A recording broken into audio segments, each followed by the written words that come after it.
জমিদার বাড়ির ভূমি অফিস বানাইছে।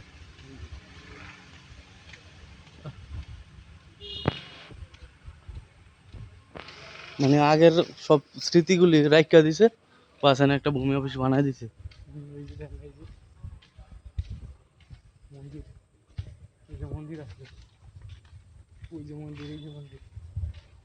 জমিদার বাড়ি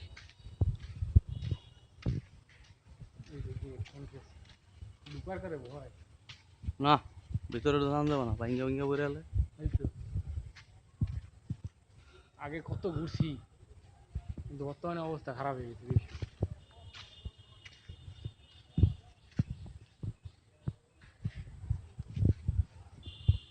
আসে নদীকে আসে। কোন দিকে? আসে রাত্রবেলা যায় মানে ডরে করবো। আগেকার জমিদার বাড়ি যেমন চারকোনা সিঁড়ি থাকতো, মাঝখানটা ফাঁকা না? হ্যাঁ, এরকম।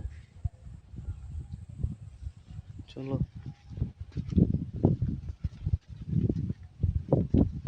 কত বছর আগের না? আমরা এলো কি জানি সুরঙ্গ খুঁড়া আসলে, বুঝছেন? সুরঙ্গ দিয়ে ইন্ডিয়া চলে গেছে। কোন দিক দিয়া? সুরঙ্গ আছে। এটা হইলো জমিদার বাড়ির বউ পুকুর না?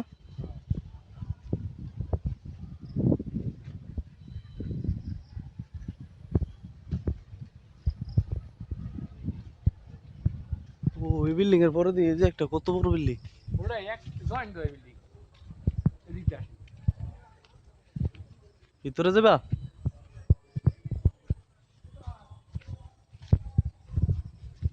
জমিদার বাড়ির ভিতরে ঢুকতেছে।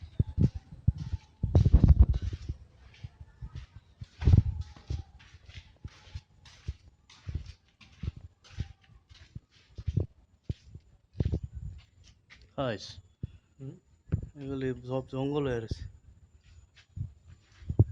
এটা সংরক্ষণ করলে করা হয় সরকার। সরকার সংরক্ষণ করলে করা পারতো, এটা তো বড় বিষয় না।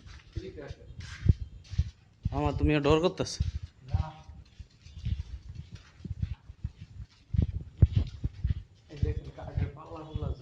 সব খুলে গিয়েছে পাল্লা। এখানকার মানুষ নিছে আগে আগে লুক করে নিয়ে গেছে। জমিদার যাওয়ার পরে সব লুট হয়ে গেছে না?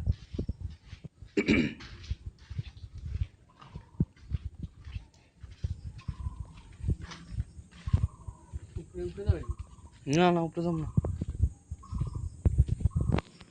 ওইদিকে কি? ওইদিকে ওইদিকে জমিদার বাড়ির অংশ আছে একটু। আর এই যে খাম্বা, কত খাম্বা লাগিয়েছে।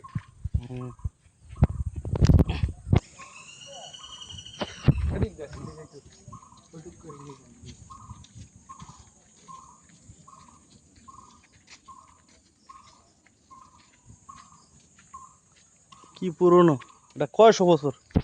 বহুত না? এ তো মনে হয় প্রায় 200 বছর উপরে আছে।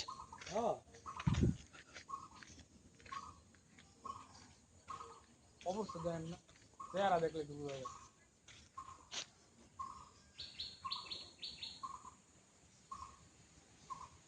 জমিদার চলে যাওয়ার পরে তো এগুলি আর কেউ দখল করতে পারে না, এখন এটি সরকারি আন্ডারে আছে।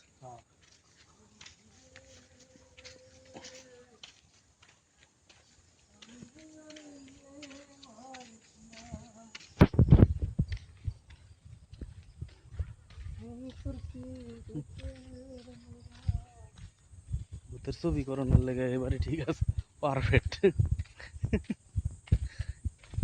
করা গেত যদি একটু সংরক্ষণ করার তো সেটা দরজা থাকতো। দরজা থাকতো বা কিছু থাকতো। এই ঘাটলাতে নিয়ে গেছিল বাবুর বৌদি। কে নিয়ে গেছিল? জানা কি কে নিয়ে গেছিল? মানে গোসল করতে আইসে পরে এখান থেকে লয়ে গেছে গা জমিদারের বউরে না?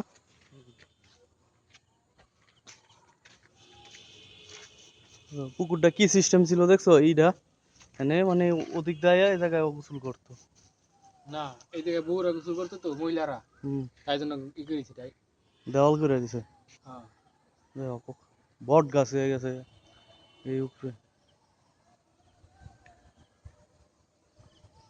এই জায়গাটি এখনো এই জমিদারের ই এখন তো বাংলাদেশের সরকারের দখলে।